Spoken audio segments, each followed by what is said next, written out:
have you actually sat down and gone through the plays that you've put on over the last 10 years, 20 years?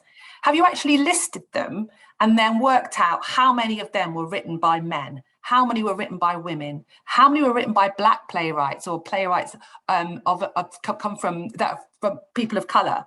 How many were written about stories about disabled people or gay people? And when you start actually doing a bit of the research work, it's a bit shocking, actually, that if you look around your membership, if you look around the people that are on stage, backstage, come and see shows, it's predominantly white people, and we've got to try and work out why is that?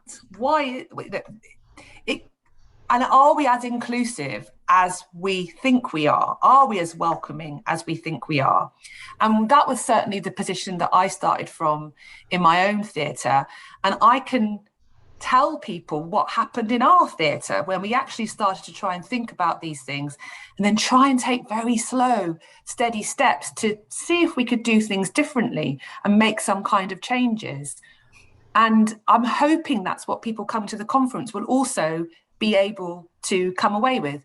And it won't be that what we've done at the Criterion will work will necessarily work in exactly the same way in another theatre, in another space.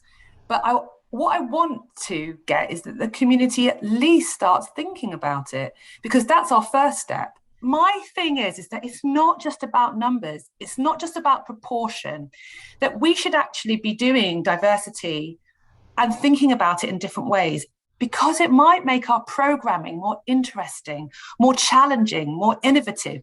Telling different stories is actually really interesting as a company. And as a white middle-class woman, I don't just want to go and see plays about white middle-class women.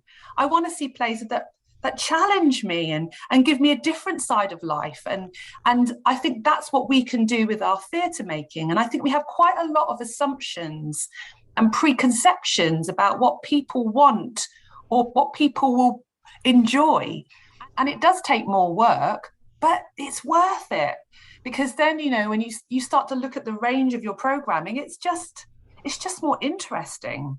And of course that won't appeal to everyone, but that's all right. And it's just giving, it's really thinking about just more variety in what we do is kind of really important to me, I think. I mean, one of the big things that I'll be saying in the conferences is that we probably need to start asking different questions. It's not how do we get new people to come to our theatre? It's about how can we change ourselves to make ourselves more attractive to new people? What might we have to do differently if we're going to be able to do that in the future?